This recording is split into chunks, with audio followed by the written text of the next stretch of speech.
ತುಂಬಿ ಮನದಲ್ಲಿ ನಿಮ್ಮ ನೆನಹು ತುಂಬಿ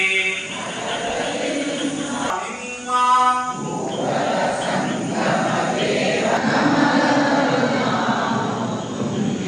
ಕೂಡಲ ಸಂಗಮ ದೇವ ನಿಮ್ಮ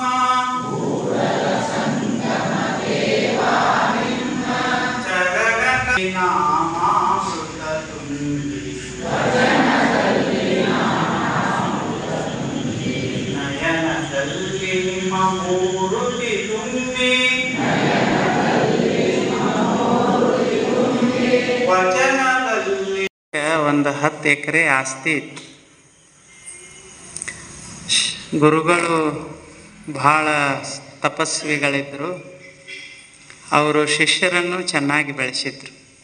ಒಂದು ಸಲ ಅವರೇನು ನಿರ್ಣಯ ಮಾಡಿದ್ರು ಅಂದ್ರೆ, ಒಂದು 10 ವರ್ಷ ನಾನು ತೀರ್ಥಯಾತ್ರೆಗೆ ಹೋಗಿ ಬರಬೇಕು. ಇಬ್ಬರು ಶಿಷ್ಯರನ್ನು ಕರೆದರು. ನಾನಿನ್ನು 10 ವರ್ಷ ತೀರ್ಥಯಾತ್ರೆಗೆ ಹೋಗಿ ಬರ್ತೀನಿ. ಅದಕ್ಕೆ ನೀವಿಬ್ಬರು ಈ ಮಠವನ್ನು ಚೆನ್ನಾಗಿ ನೋಡ್ಕೋರಿ. ನಿನಗೆ 5 ಎಕರೆ, ಈ ಶಿಷ್ಯನಿಗೆ 5 ಎಕರೆ ಅಂತಂದರು. ಅವಾಗ ಇಬ್ಬರು ಶಿಷ್ಯರು ಹೇಳಿದರು, ಗುರುಗಳೇ ನೀವಿಲ್ಲಾರ್ದ ನಾವು ಹೆಂಗಿರಬೇಕು? ನೀವಿಲ್ಲಂದ್ರೆ ನಮಗಷ್ಟು ಸೊಗಸಾಗೋದಿಲ್ಲ. ಅದಕ್ಕೆ ನಿಮ್ಮ ಆಶೀರ್ವಾದರೇ ನಮ್ಮ ಮ್ಯಾಲೆ ಮಾಡಿ ಹೋಗ್ರಿ ಅಂಥೇಳಿ ಹೇಳಿದ್ರು. ಅವಾಗ ಗುರುಗಳು ಇಬ್ಬರನ್ನು ಕರೆದು ಒಂದು ಮುಟಿಗೆ ಕಡ್ಲಿ ಬೀಜ ಇರಂಗಿಲ್ಲ, ಕಡ್ಲಿ ಕಾಳು ತಗೊಂಡು ಒಬ್ಬ ಶಿಷ್ಯನಿಗೂ ಕೊಟ್ಟರು ಒಂದು ಮುಟಿಗೆ, ಇನ್ನೊಬ್ಬ ಶಿಷ್ಯನಿಗೂ ಒಂದು ಮುಟಿಗೆ ಕಡ್ಲಿ ಕಾಳು ಕೊಟ್ಟರು. ಹೇಳಿದರು, ನೀವಿಬ್ಬರು ಶ್ರೀಮಂತರಾಗಿ ಬಾಳ್ರಿ, ಸದಾಚಾರದಿಂದ ಸದ್ಭಕ್ತಿಯಿಂದ ಇರ್ರಿ, ಈ ಊರಿನ ಎಲ್ಲ ಜನರಿಗೆ ಶಾಂತಿ ಸಮಾಧಾನ ಸಿಗುವಂಗೆ ನಿಮ್ಮ ಬದುಕಿರಲಿ ಅಂಥೇಳಿ ಇಬ್ಬರಿಗೂ ಆಶೀರ್ವಾದ ಮಾಡಿ ಹೋದರು. ಮಠಕ್ಕೇನು ಭಾಳ ಉತ್ಪನ್ನ ಇರಲಿಲ್ಲ. ಈಗಿನ ಗತ್ಲೆ ನಿಮ್ಗತ್ಲೆ ನೀರಾವರಿ ಇರಲಿಲ್ಲ. ಸುಮ್ಮ ಒಣ ಬೇಸಾಯ, ಹೆಸರಿಗೆ 10 ಎಕರೆ ಹೊಲ ಅಷ್ಟೇ. ನೀವು ಶ್ರೀಮಂತರಾಗಿ ಬಾಳ್ರಿ ಅಂತ ಆಶೀರ್ವಾದ ಮಾಡಿ ಕೊಟ್ಟಿದ್ರು ಇಬ್ಬರಿಗೂ ಕಡ್ಲಿಕಾಳು. ಮುಂದೆ ಅವರು ತೀರ್ಥಯಾತ್ರೆಗೆ ಹೋದರು. ಯಾರು? ಗುರುಗಳು. ಆಮೇಲೆ ಇಬ್ಬರು ಶಿಷ್ಯರು, ಒಬ್ಬ ಶಿಷ್ಯ ಒಂದು ಕಡೆ ಇರ್ತಿದ್ದ, ಇನ್ನೊಬ್ಬ ಶಿಷ್ಯ ಇನ್ನೊಂದು ಕಡೆ ಇರ್ತಿದ್ದ. ಇಬ್ಬರಿಗೂ ಅವರು ಒಂದು ಹಿಡಿ ಕಡ್ಲಿಕಾಳು ಕೊಟ್ಟಿದ್ರು. ಆವಾಗ ಒಬ್ಬ ಹೋಗಿ ಅಂದ, ಒಬ್ಬ ಕೂತಿದ್ದಲ್ಲ ಒಬ್ಬ ಶಿಷ್ಯ, 1ನೇ ಶಿಷ್ಯ, ಇದು ಗುರುಗಳ ಆಶೀರ್ವಾದ, ಇದನ್ನು ವ್ಯರ್ಥ ಮಾಡಬಾರ್ದು ಅಂತ ಹೇಳಿ ಒಂದು ಚಲೋ ರೇಷ್ಮೆ ಬಟ್ಟೆ ತಂದ. ರೇಷ್ಮೆ ಅರಿವಿ ತಂದು ಅದರೊಳಗೆ ಕಡ್ಲಿ ಕಾಳನ್ನು ಹಾಕಿ ಕಟ್ಟಿದ. ಕಟ್ಟಿ ಜಗಲಿ ಮ್ಯಾಲೆ ಇಟ್ಟು ಬಹಳ ಶ್ರದ್ಧೆಯಿಂದ ಅದನ್ನು ಜಗಲಿ ಮೇಲೆ ಇಟ್ಟು ಏನು ಮಾಡಿದ ಅಂದ್ರೆ, ಇದನ್ನು ಗುರುಗಳ ಆಶೀರ್ವಾದ, ಪ್ರತಿದಿನ ಇದನ್ನು ಪೂಜೆ ಮಾಡಬೇಕು ಅಂಥೇಳಿ ನಿರ್ಣಯ ಮಾಡಿದ. ಇನ್ನೊಬ್ಬ ಶಿಷ್ಯ ಇದ್ದಲ್ಲ, 2ನೇ ಶಿಷ್ಯ, ಅವ ಆ ಗುರುಗಳು ಕೊಟ್ಟಂಥ ಕಡ್ಲಿ ಕಾಳನ್ನು ತಗೊಂಡ. ಗುರುಗಳು ನಮಗೆ ಶ್ರೀಮಂತರಾಗಿ ಭಾಳ ಅಂದಾರ, ಈ ಊರಿನ ಜನರಿಗೆಲ್ಲರಿಗೂ ನೀವು ಅನ್ನವನ್ನು ನೀಡಂತ ಹೇಳ್ಯಾರ, ಈ ಕಡ್ಲಿಯಿಂದ ನಾ ಹೆಂಗೆ ನೀಡ್ಬೋದು ಅಂತ ವಿಚಾರ ಮಾಡಿದ. ಅವ ಅಂದ, 5 ಎಕರೆ ಹೊಲ ಕೊಟ್ಟಾರ ಗುರುಗಳು, ಅದನ್ನು ಸ್ವಚ್ಛ ಮಾಡಿದ. ಎಷ್ಟು? ಒಂದು ಮುಟ್ಟಿಗೆ ಕಾಳು, ಅವೇನು ಹೆಚ್ಚಲ್ಲ. ಎಷ್ಟು ಅದು?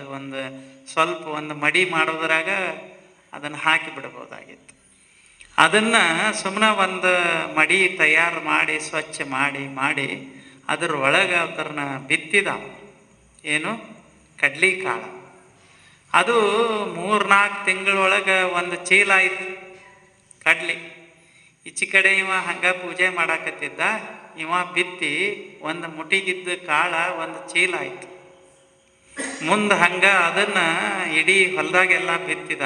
ಮುಂದಿನ ತಿಥಿ ಒಳಗೆ ಅದು 100 ಚೀಲ ಆಗಿ ಬೆಳೆದಿತ್ತು.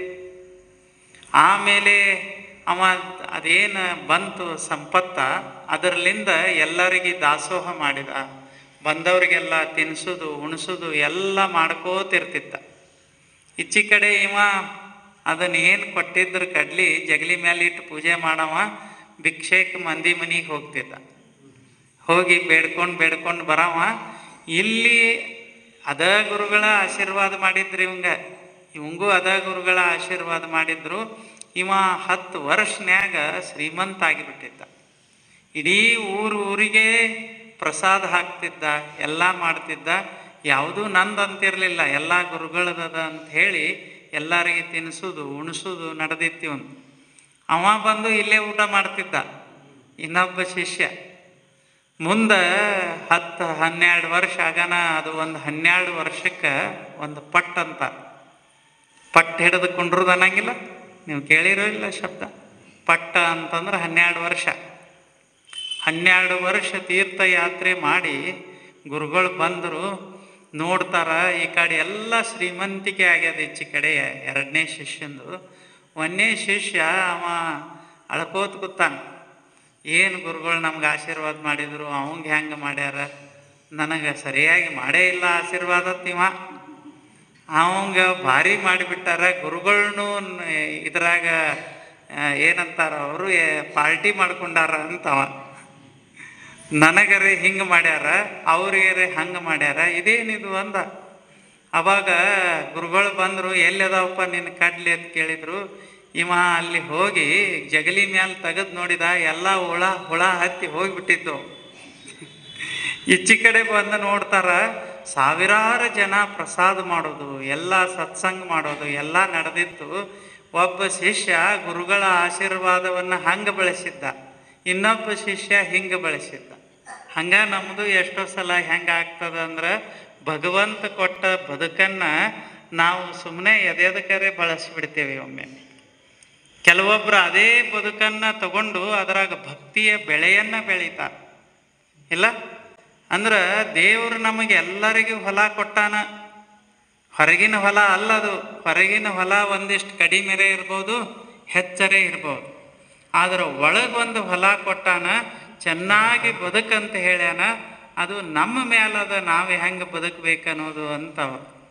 ಬಸವಣ್ಣವರು ಒಂದು ವಚನ ಹೇಳ್ತಾರೆ, ಎಲ್ಲರಿಗೂ ಕೇಳ್ಸಾಕತ್ತದಿ ನೋಡ್ರಿ. ಮತ್ತು ಬಸವಣ್ಣವರು ಒಂದು ವಿಶೇಷ ವಚನ ಹೇಳ್ತಾರೆ.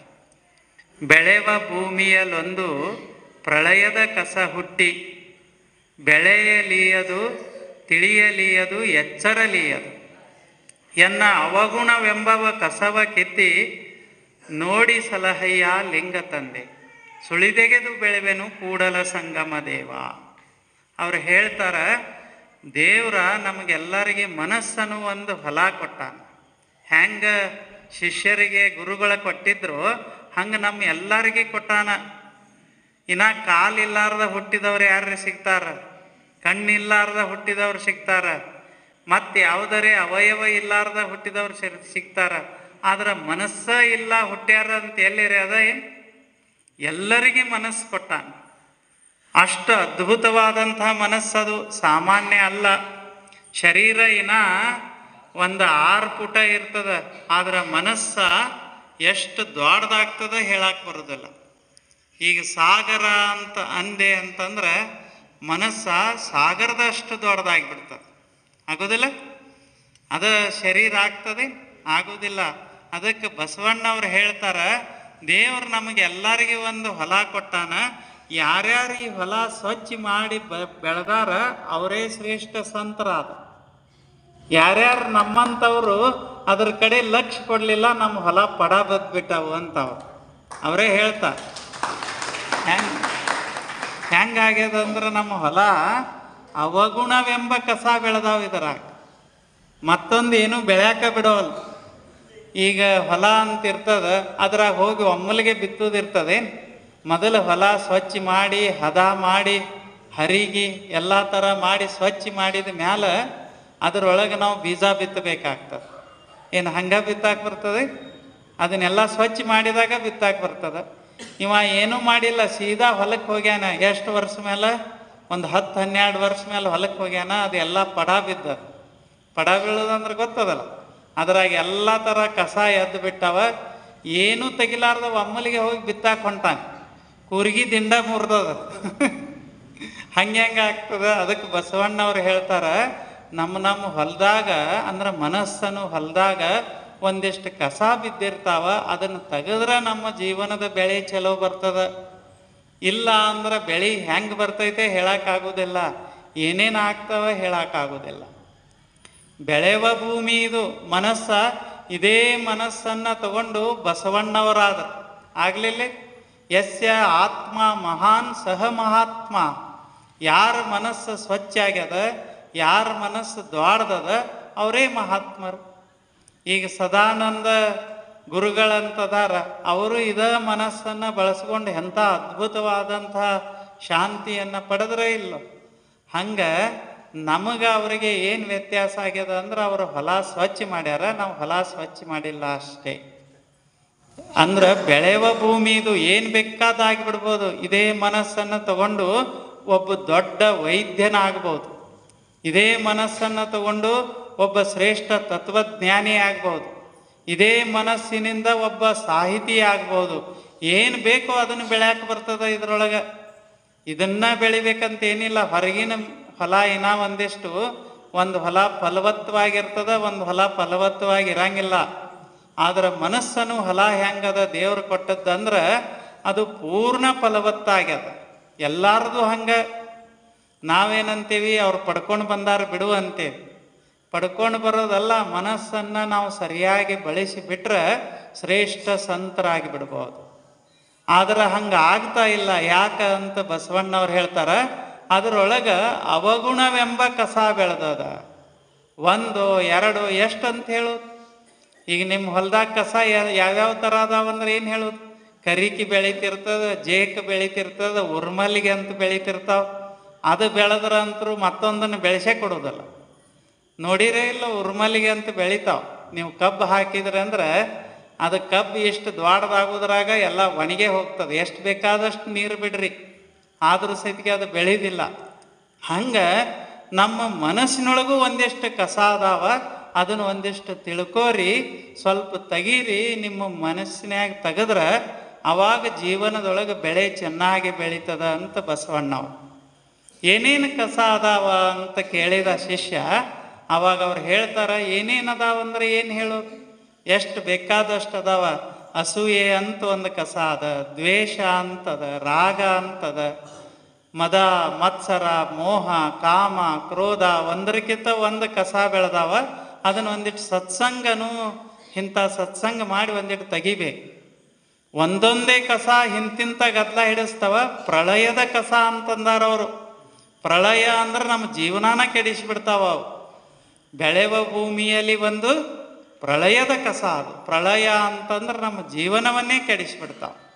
ಅದು ಒಮ್ಮೆ ಅಸೂಯೆ ಅಂತ ಒಂದದ. ಅಸೂಯೆ ಅಂದ್ರೆ ನಮಗೆ ಏನಾರೇ ಆಗೋದಲ್ಲ, ಮತ್ತೊಬ್ಬರಿಗೆ ಒಳ್ಳೆಗಾದ್ರೆ ನಮಗೆ ತಾಪ ಆಗೋದು.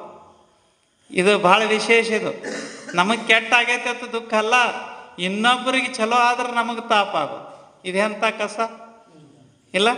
ಇವಂಗ ತನ್ನ ಹೊಲ ಬೆಳೆದಿಲ್ಲ ಅಂತ ದುಃಖ ಇಲ್ಲ, ಮತ್ತೊಬ್ಬರ ಹೊಲ ಯಾಕೆ ಚಲೋ ಬೆಳೆದದಂತ ದುಃಖ. ಇದು ಭಾಳ ಭಯಾನಕ ಕಸ. ಇದಕ್ಕೆ ಏನಂತ ಕರೆದ್ರು ಅವರು? ಅಸೂಯೆ ಅಂತ ಕರೆದ್ರು. ಇದು ಒಂದಿಷ್ಟು ಮನಸ್ಸಿನಾಗ ಇತ್ತಂದ್ರೆ ಏನಾದರೂ ಸಮಾಧಾನ ಆಗಾಕ ಆಗುವುದಿಲ್ಲ ಅಂತ. ಏನಾದರೂ ಸಮಾಧಾನ ಆಗೋದಿಲ್ಲ. ಯಾಕೆ? ಒಳಗೆ ಅಂಥ ಕಸ ಇರ್ತದೆ. ಇವ್ರ ಮಗ 95 ತಗೊಂಡಿದ್ದ. ಭಾಳ 95 ಆಗೈತೆ ಅಂತ ಖುಷಿಯಾಗಿತ್ತು. ಮಗ್ಗಲಿ ಮನೆಯವರು ಬಂದು ನಮ್ಮ ಮಗ 96 ತಗೊಂಡಾನ ಅಂದರು. ಇವ್ರ ಖುಷಿ ಹೋಗೇ ಬಿಡ್ತು. ಯಾಕೆ? ಇವ್ರ ಮಗ 95 ತಗೊಂಡದ ಖುಷಿ ಇಲ್ಲ, ಅವ್ರ ಮಗ ಯಾಕೆ 96 ತಗೊಂಡಾನ ಅಂತ ತಾಪ. ಹಿಂಗಾದ್ರೆ ಜೀವನ ಹೆಂಗೆ ಸುಂದರ ಆಗ್ತದೆ? ಈ ಜಗತ್ತು ಅಂದಮೇಲೆ ಒಬ್ಬರಿಗೆ ಒಂದು ಇರ್ತದೆ, ಇನ್ನೊಬ್ಬರಿಗೆ ಇನ್ನೊಂದು ಇರ್ತದೆ. ಮತ್ತೊಬ್ಬರಿಗೆ ಒಳ್ಳೇದಾದ್ರೆ ಭಗವಂತ ಒಳ್ಳೇದಾಗಲಿ ಅಂತ ಇರಬೇಕೇ ವಿನಃ ಹಿಂಗ್ಯಾಕಾತ ಅವರಿಗೆ ಅಂತ ತಾಪ ಶುರು ಆತಂದ್ರೆ ಅದು ಪ್ರಳಯದ ಕಸ. ಅದು ಏನು ಮಾಡ್ತದ ಹೇಳಕ್ಕೆ ಬರೋದಿಲ್ಲ. ನಾವು ಎಷ್ಟು ಯೋಗ ಮಾಡಿದ್ರೇನು, ಎಷ್ಟು ಧ್ಯಾನ ಮಾಡಿದ್ರೇನು, ಎಷ್ಟು ಜಪ ಮಾಡಿದ್ರೇನು, ಮನಸ್ಸಿನಾಗಿನ ಕಸನ ನಾವು ತೆಗಿಲಿಲ್ಲ ಅಂದ್ರೆ ಅಲ್ಲಿ ಬೆಳೆ ಚಲೋ ಬೆಳೀತದ ಅಂತ ಹೇಳಕ್ಕಾಗೋದಲ್ಲ. ಅದಕ್ಕೆ ಬಸವಣ್ಣವ್ರು ಹೇಳ್ತಾರ, ಮೊದಲು ಕಸ ತೆಗಿಬೇಕು, ಆಮೇಲೆ ಬಿತ್ತಬೇಕು, ಅವಾಗ ಅದು ಚಲೋ ಇರ್ತದೆ. ಇಬ್ಬರು ಅಣ್ಣ ತಮ್ಮ ಇದ್ರು. ಭಾರಿ ಒಬ್ಬ ಅಂದ್ರೆ ಅವ್ರ ತಾಯಿ ತೀರ್ಕೊಂಡಿದ್ಲು. ಭಾರಿ ಸದೃಢವಾಗಿ ಬೆಳೆಸಿದ್ದ ತಂದೆ ಅವರಿಬ್ಬರನ್ನು, ಅಣ್ಣ ತಮ್ಮ. ಇವು 2 ವರ್ಷ ಪರಕ್ಕಿತ್ತು ಇಬ್ಬರಿಗೆ. ಅಣ್ಣ ತಮ್ಮನಿಗಿಂತ 2 ವರ್ಷ ದೊಡ್ಡವಿದ್ದ. ಇಬ್ಬರದು 25-27 ವರ್ಷ ಆಗನ ತಂದೆ ಏನು ಮಾಡಿದ, ಇಬ್ಬರಿಗೆ ಲಗ್ನ ಮಾಡಿದ. ಲಗ್ನದ ವಯಸ್ಸಾಗಿತ್ತು ಇಬ್ಬರಿಗೆ, ಹೆಣ್ಣು ನೋಡಿ ಲಗ್ನ ಮಾಡಿದ. ಅವನಿಗೂ ಒಂದು ಸ್ವಲ್ಪ ಆರೋಗ್ಯ ಸರಿ ಇರಲಿಲ್ಲ ತಂದೆಗೆ. ಅದಕ್ಕೆ ಜಲ್ದಿ ಲಗ್ನ ಮಾಡಿ ಇಬ್ಬರಿಗೂ ಒಂದೊಂದು ಮನೆ ಎದರ ಬದರ ಮುಖ ಇರುವಂಗೆ ಒಂದು ಮನೆ ಕೊಟ್ಟ. ಬಾಗಿಲು ಇವನ ಬಾಗಿಲ, ಅವನ ಬಾಗಿಲ ಎದರ ಬದರ.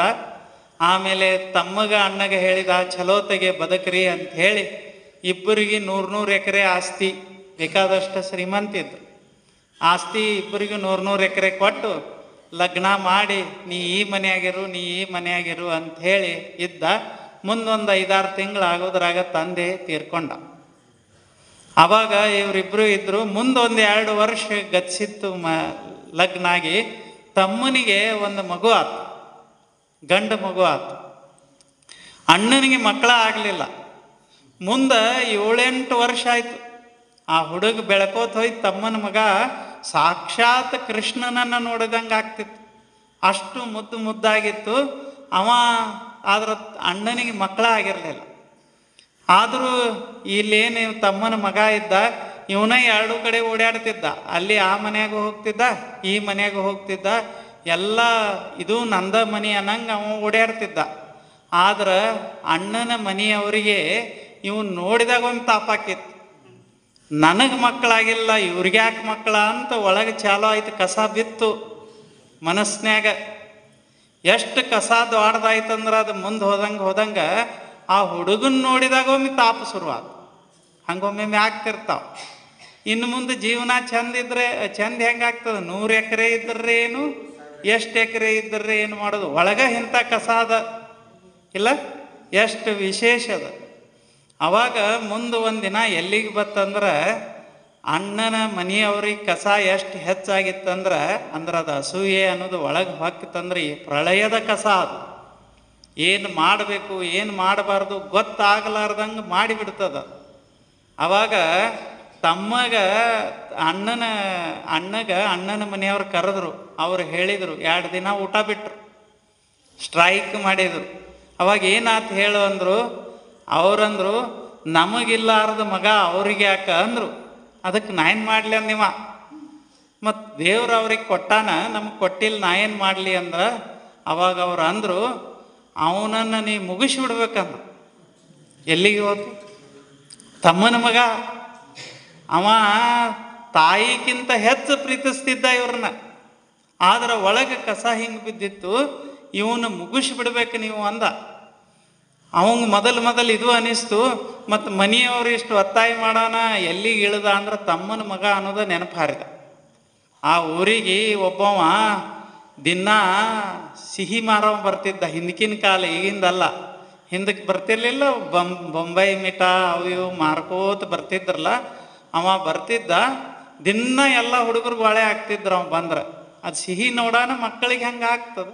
ಆ ಓಣ್ಯಾಗ ಬಂದ್ರೆ ಸಾಕು, ಎಲ್ಲರೂ ಬರೋರು, ಮಕ್ಕಳು ಬರೋರು. ಈ ಹುಡುಗನ ನೋಡೋಣ ಅವನಿಗೆ ಭಾಳ ಆನಂದ ಆಗ್ತಿತ್ತು. ಅವ್ನು ಸಿಹಿ ಮಾರವ್. ಎಷ್ಟೋ ಸಲ ಅದರಾಗ ಸ್ವಲ್ಪ ಕೊಡ್ತಿದ್ದ, ತಿಂತಿದ್ದ, ಹೊಕ್ಕಿದ್ದ. ಆವಾಗ ಏನು ಅವ ಯೋಜನೆ ಮಾಡಿದ ಅಂದ್ರೆ, ಅಣ್ಣ ಸಿಹಿ ಮಾರವನು ಬಲ್ಲೆಗೆ ಹೋಗಿ ಅವ ಏನು ನನ್ನ ತಮ್ಮನ ಮಗಗೆ ಕೊಡ್ತಾನ ಅದ್ರಾಗ ವಿಷ ಹಾಕಿಸಿಬಿಡ್ಬೇಕು ಅಂತ ಅವನ ತಲೆಯಾಗ. ಯಾಕೆ? ನನಗಿಲ್ಲ ಮಕ್ಕಳು, ಅವ್ರಿಗೆ ಯಾಕೆ ಅಂತ ತಾಪ. ತನಗೆ ಇಲ್ಲನೂ ದುಃಖ ಇಲ್ಲ ಅವನಿಗೆ, ಅವಂಗೆ ಯಾಕೆ ಮಕ್ಕಳಾಗ್ಯಾವನು ತಾಪ. ಇದಕ್ಕೆ ಏನಂತ ಕರೀತಾರ? ಪ್ರಳಯದ ಕಸ ಇದು. ಇದು ಇತ್ತು ಅಂದ್ರೆ ಸಮಾಧಾನ ಶಾಂತಿ ಇರುವುದಿಲ್ಲ. ಅವಾಗ ಹೋದ, ನೇರವಾಗಿ ಅವನಿಗೆ ಹೋದ. ಮತ್ತು ಒಮ್ಮಲಿಗೆ ಹೆಂಗೆ ಹೇಳ್ತಾನೋ ಬಿಟಾಯಿ ಮಾರೋಂಗೆ, ಎಷ್ಟು ವರ್ಷ ಆಯಿತು ನೀ ಸಿಹಿ ಮಾರಾಕತ್ತು ಅಂತ ಕೇಳಿದ. ಅವ ಹೇಳಿದ, ನಾನು 20-25 ವರ್ಷದಿಂದ ಮಾರ್ಕೋತದೀನಿ. ಎಷ್ಟು ಗಳಿಸ್ತಿ ದಿನ ಅಂತ ಕೇಳಿದ. ಏನಿಲ್ಲ, 2 ಹೊತ್ತು ಹೊಟ್ಟಿಗೆ ಆಗಷ್ಟದ, ಒಂದಿಷ್ಟು ಮೈ ಮುಚ್ಕೊಳ್ಳಾಕ ಬಟ್ಟೆ ತಗೋತೀನಿ, ಮತ್ತು ನಿಮ್ಮಂಥ ಧನಿಕರು ಹಂಗೆ ಹಿಂಗೆ ಹಳಿವು ಏನರ ಕೊಟ್ರೆ ಅದನ್ನು ಬಟ್ಟೆಯಿಂದ ನಾ ಬದುಕ್ತೀನಿ, ಇದಕ್ಕಿಂತ ಹೆಚ್ಚಿಗೆ ಏನಿಲ್ಲ. ಮತ್ತು ಹಿಂಗೆ ಬಡತನದಾಗ ಸತ್ತರೆ ಹೆಂಗು ನಿಂದು ಅಂದವ. ಮತ್ತು ನಾ ಹೆಂಗೆ ಶ್ರೀಮಂತ ಆಗಲಿ ಅಂದಿವ. ನಾ ನಿನಗೆ 10 ಎಕರೆ ಹೊಲ ಕೊಡ್ತೀನಿ, ಮತ್ತು ನಿನಗೆ 10 ಲಕ್ಷ ರೂಪಾಯಿ ಕೊಡ್ತೀನಿ. ಹಿಂದಕ್ಕಿನ ಕಾಲನಾಗ ಈಗಲ್ಲ, ಈಗಿನ 10 ಲಕ್ಷ ಅಲ್ಲ, ಹಿಂದಕ್ಕಿನ 10 ಲಕ್ಷ ಕೊಡ್ತೀನಿ, ಮಸ್ತಾಗಿ ಬದುಕಂದ. ಅವಾಗ ಅವ ಮಿಠಾಯಿ ಮರವಂದ, ನನಗ್ಯಾಕೆ ನೀ ಕೊಡ್ತೀಯ ಅಂದವ. ಯಾಕೆ ನೀವು ನೂರು ಎಕರೆ ಆಸ್ತಿ ನೀವು ಮಾಲಕರ, ನೀವು ನನಗ್ಯಾಕೆ ಕೊಡ್ತೀರಿ ಅಂದ. ನಂದೊಂದು ಕೆಲಸ ಮಾಡ್ಬೇಕು ನೀನು ಅಂದ. ಏನು ಮಾಡ್ಬೇಕು ಹೇಳ್ರಿ ಅಂತ. ಅವಾಗ ಅವ ಅಂದ, ಏನವ ನನ್ನ ತಮ್ಮನ ಮಗ ಬರ್ತಾನ, ಅವ ಬಂದಾಗ ನೀ ಏನು ಮಿಠಾಯಿ ಕೊಡ್ತೀಯ ಅವಂಗ ಅದರೊಳಗೆ ಒಂದಿಷ್ಟು ವಿಷ ಹಾಕಿ ಕೊಟ್ಟು ಬಿಡು ಅಂದವ. ನಿನಗೆ 10 ಎಕರೆ ಹೊಲ ಕೊಡ್ತೀನಿ, 10 ಲಕ್ಷ ರೂಪಾಯಿ ಕೊಡ್ತೀನಿ, ಚಲೋ ಮನಿ ಕಟ್ಟಿ ಕೊಡ್ತೀನಿ, ಮಸ್ತಾಗಿ ಬದುಕಂದ. ಅವಾಗ ಅವ ಹೇಳಿದ, ನಾನು ಸಿಹಿ ಮಾರವನೇ ವಿನಃ ವಿಷ ಮಾರವಲ್ಲ ಅಂತಂದವ. ಅವ ಎಷ್ಟು ಆಶ್ಚರ್ಯ, ಅವನ ಮನಸ್ಸು ಹೆಂಗದ. ನಾ ಸಿಹಿ ಮಾರ್ಕೋತ ಬಂದೀನಿ 25 ವರ್ಷ, ನಾ ವಿಷ ಮಾರೋದಲ್ಲ. ಅಲ್ಲೋ ಹಿಂಗೆ ಬಡತನದಾಗ ಸಾಯ್ತಿ ಅಂದ. ಯಾರು ಬಡವರು ಸ್ವಲ್ಪ ಚಂದಾಗೆ ನೋಡ್ರಿ ಅಂದವ. ಬರೇ ಹೊಲ ಮನಿ ಇದ್ದದಕ್ಕೆ ಶ್ರೀಮಂತರಲ್ಲ, ಮನಸ್ಸು ಚಲೋ ಇರಬೇಕಾಗ್ತದೆ ಶ್ರೀಮಂತರು ಇರಬೇಕಾದ್ರೆ.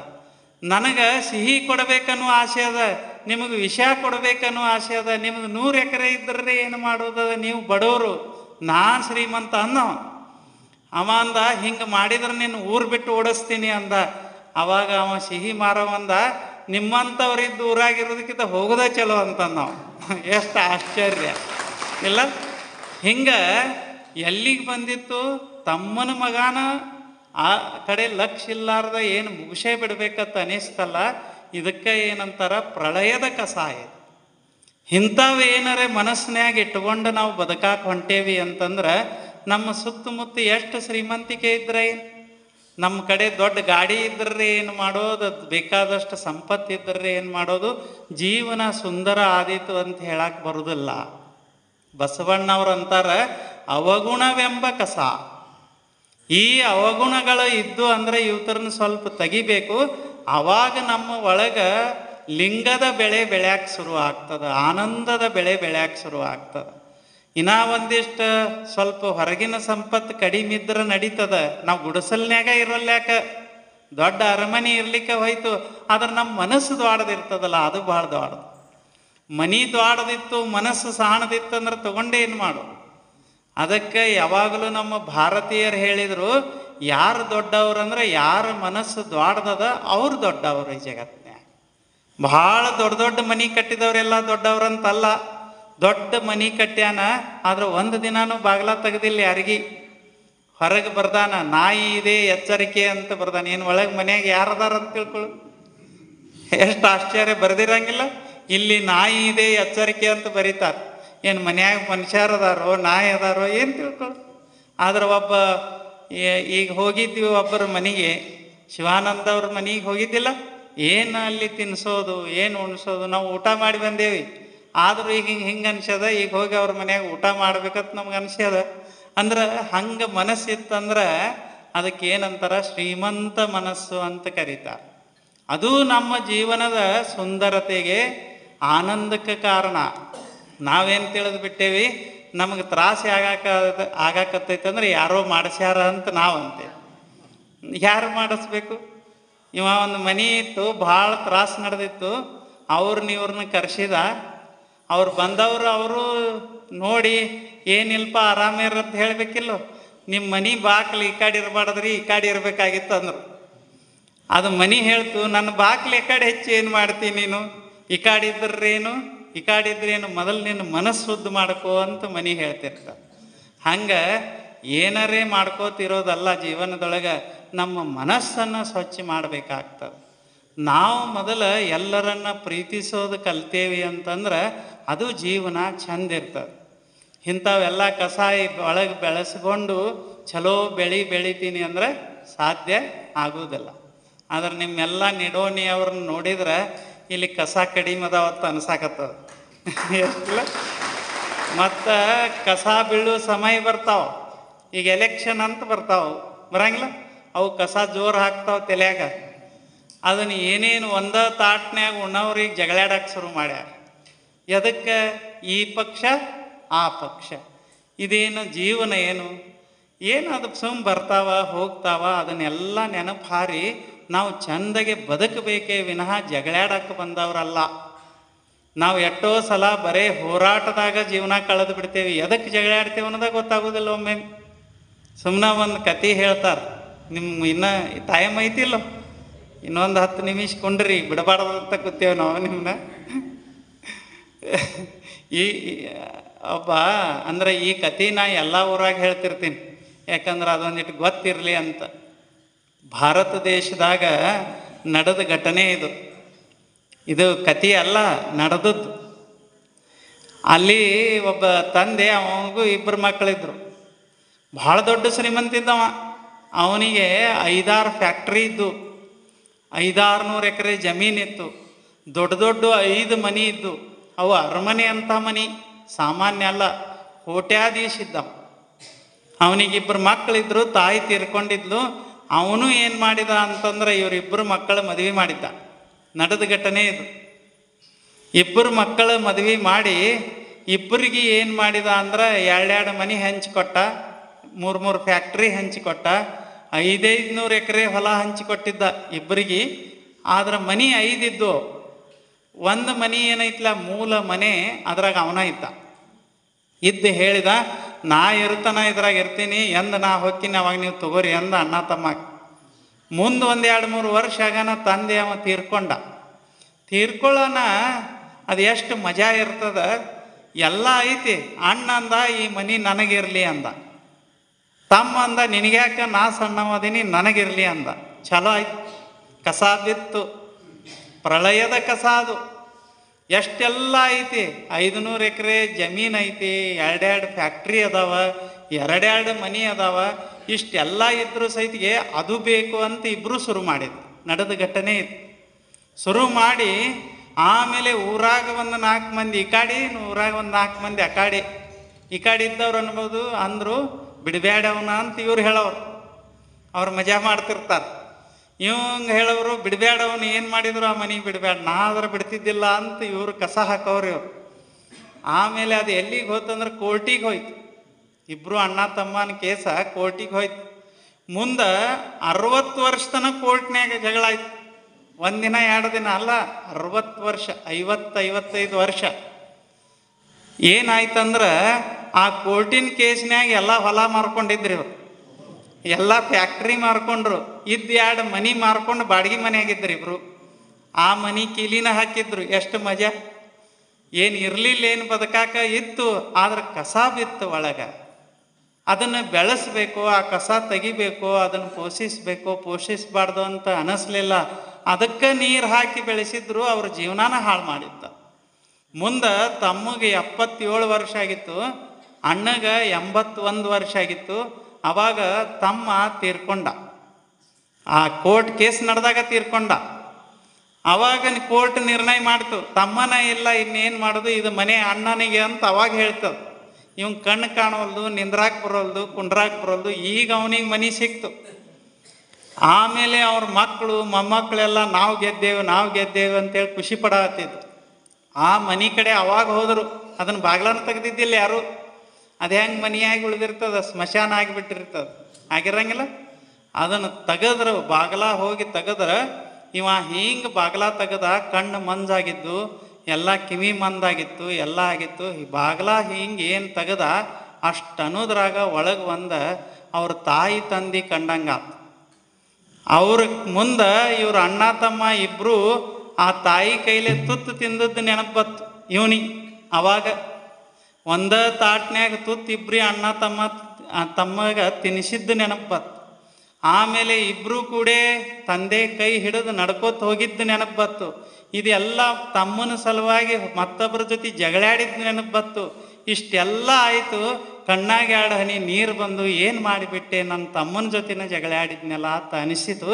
ಅನ್ನೋದ್ರಾಗ ಬದುಕ ಮುಗಿದಿತ್ತು. ತಮ್ಮ ಹೋಗಿದ್ದ, ಇವನ ಆಯುಷ್ಯ ಮುಗಿದಿತ್ತು. ಮಕ್ಕಳು ಮೊಮ್ಮಕ್ಕಳು ಬಂದು ನಾವು ಗೆದ್ದೇವಿ ಅಂತಂದರು.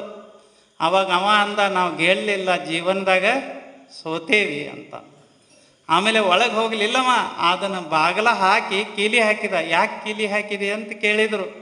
ಅವಾಗ ಅವ ಹೇಳಿದ, ಇದು ಎಲ್ಲ ಮುಂದಿನವರಿಗೆ ಪಾಠ ಆಗಲಿ ಅಂತ ಹೇಳಿ ನಾ ಇನ್ನಿದ್ರಾಗ ಒಳಗೆ ಹೋಗೋದಿಲ್ಲ ಅಂತ ಹೇಳಿ ಅಲ್ಲಿ ಒಂದು ಬೋರ್ಡ್ ಬರೆಸಿದ. ಏನು ಬೋರ್ಡ್ ಬರೆಸಿದ ಅಂದ್ರೆ ಮೂರ್ಖನ ಮನೆ ಅಂತ ಬೋರ್ಡ ಬರೆಸಿದ. ಬರೆಸಿ ಅಲ್ಲೇ ಪ್ರಾಣ ಬಿಟ್ಟುಬಿಟ್ಟ.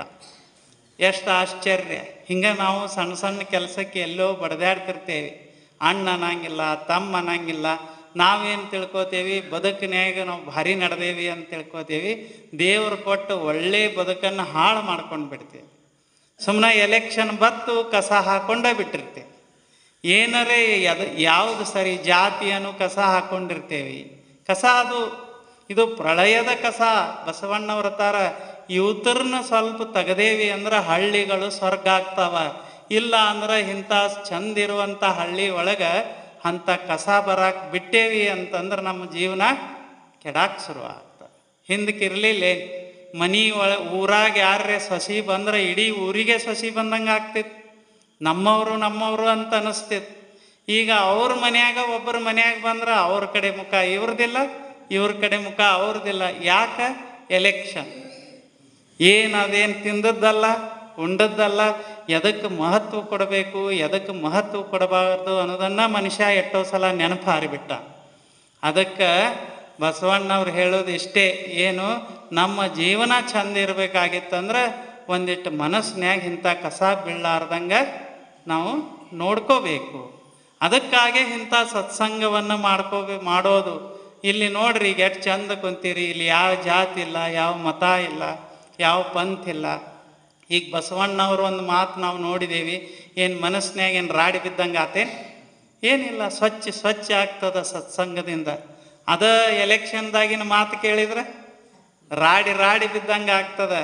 ಅದಕ್ಕೆ ನಾವೇ ನಿರ್ಣಯ ಮಾಡಬೇಕು, ಯಾವುದನ್ನು ಎಷ್ಟು ಮಹತ್ವ ಕೊಡಬೇಕು, ಮಹತ್ವ ಕೊಡಬಾರದು ಅಂತ ನಾವೇ ನಿರ್ಣಯ ಮಾಡಬೇಕು. ಇದನ್ನೆಲ್ಲ ಬಿಟ್ಟು ಏನೆಲ್ಲ ಇಂಥ ಗದ್ದಲ ಮಾಡಿ ಊರಾಗ ನಾ ಭಾಳ ಚಲೋ ಇರ್ತೀನಿ ಅಂದ್ರೆ ಇರಾಕೆ ಹೆಂಗೆ ಆಗ್ತದೆ? ಮಗ್ಗಲಿಕ್ಕಿನವ್ರಿಗೆ ತ್ರಾಸಿದ್ರೆ ನಮಗೆ ಚಲೋ ಇರೋಕ್ಕಾಗ್ತದೆ? ನಾವು ಸಮಾಧಾನ ಶಾಂತಿಯಿಂದ ಇರಬೇಕಾದ್ರೆ ನಮ್ಮ ಸುತ್ತಮುತ್ತ ಸಮಾಧಾನ ಶಾಂತಿ ಅನ್ನೋದು ಇರಬೇಕಾಗ್ತದೆ. ಅದಕ್ಕೆ ನಿಡೋಣಿ ಜನ ನಿಮ್ಮನ್ನೆಲ್ಲ ನೋಡಿ ನಮ್ಗೆ ಭಾಳ ಸಂತೋಷ ಆಗ್ಯದ. ಹಿಂಗೆ ಭಗವಂತ ನಿಮ್ಮೆಲ್ಲರ ಮೇಲೆ ಆಶೀರ್ವಾದ ಮಾಡಲಿ. ನಿಮ್ಮ ಮನಸ್ಸಿನ ಕಸ ಏನಾರ ಸ್ವಲ್ಪ ಬಿದ್ದಿದ್ರೂ ಅವು ತೆಗೀಲಿ. ಪ್ರೇಮ, ಶಾಂತಿ, ಸಮಾಧಾನದಿಂದ ನೀವೆಲ್ಲ ಬಾಳುವಂಗಾಗಲಿ. ಇಂಥ ಸತ್ಸಂಗಗಳು ಮೇಲಿಂದ ಮೇಲೆ ನಡೀಲಿ ಅಂಥೇಳಿ ಪ್ರಾರ್ಥಿಸಿ, ಇಲ್ಲಿವರೆಗೆ ನೀವು ಎಷ್ಟು ಶಾಂತ ಕೂತೀರಿ. ಯಾಕೆ ಶಾಂತ ಕೂತೀರಿ ಅಂದ್ರೆ ಕಸ ಕಡಿಮೆ ಅದಾವ. ಕಸ ಭಾಳ ಇತ್ತಂದ್ರೆ ಶಾಂತಿ ಹೆಂಗೆ ಕುಂಡ್ರಕ್ಕಾಗ್ತದೆ? ಇಲ್ಲೊಬ್ರು ಮಾತಾಡೋದು, ಅಲ್ಲೊಬ್ರು ಮಾತಾಡೋದು, ಎಷ್ಟು ಗದ್ದಲ ಆಗ್ತದೆ. ಮತ್ತು ಮೈಕ ಸ್ವಲ್ಪ ಗದ್ದಲ ಮಾಡ್ತು, ಆದರೂ ಸಹಿತಿಗೆ ಇಷ್ಟು ಶಾಂತ ಸಮಾಧಾನದಿಂದ ಕೂತಿದ್ದು ಭಾಳ ಸಂತೋಷ ಆಯಿತು. ಮತ್ತು ಅಪ್ಪಗಳು ಈ ಊರಿಗೆ ಮ್ಯಾಲಿಂದ ಮ್ಯಾಲೆ ಬಂದಾರ ಅಂತ ಕೇಳಿ ಇನ್ನೂ ಸಂತೋಷ ಆಯ್ತು ನಮ್ಗೆ. ಅಂಥ ಮಹಾಜ್ಞಾನಿಗಳು, ಅನುಭಾವಿಗಳು, ಸಂತರು ಇದ್ದ ಸಮಯದಾಗ ನಾವು ನೀವು ಅದೇವಲ್ಲ, ಇದ ನಮ್ಮ ಸೌಭಾಗ್ಯ. ಇದಕ್ಕಿಂತ ದೊಡ್ಡದು ಏನದ? ದೇವ್ರನ್ನ ನೋಡೇವಿ, ನಾವು ಅಡ್ಡಾಡುವಾಗ ನೋಡೇವಿ, ಮಾತಾಡುವಾಗ ನೋಡೇವಿ. ಅವ್ರು ಎಷ್ಟು ಸ್ವಚ್ಛಾಗಿ ಬದುಕಿದ್ರು. ಅವರಂಗೆ ನಾವು ಒಂದಿಷ್ಟು ಪ್ರೇಮ, ಶಾಂತಿ, ಸಮಾಧಾನದಿಂದ ಬದುಕೋದು. ಹಂಗೆ ಬದುಕಿದ್ರೆ ಅವರಿಗೂ ಸಂತೋಷ ಆಗ್ತದೆ. ಹಂಗೆ ನಾವು ನೀವು ಬದುಕಂಗೆ ಆಗಲಿ ಅಂತ ಹೇಳಿ ಪ್ರಾರ್ಥಿಸಿ ಮತ್ತೊಮ್ಮೆ ತಮ್ಮೆಲ್ಲರಿಗೆ ಪ್ರಣಾಮಗಳು.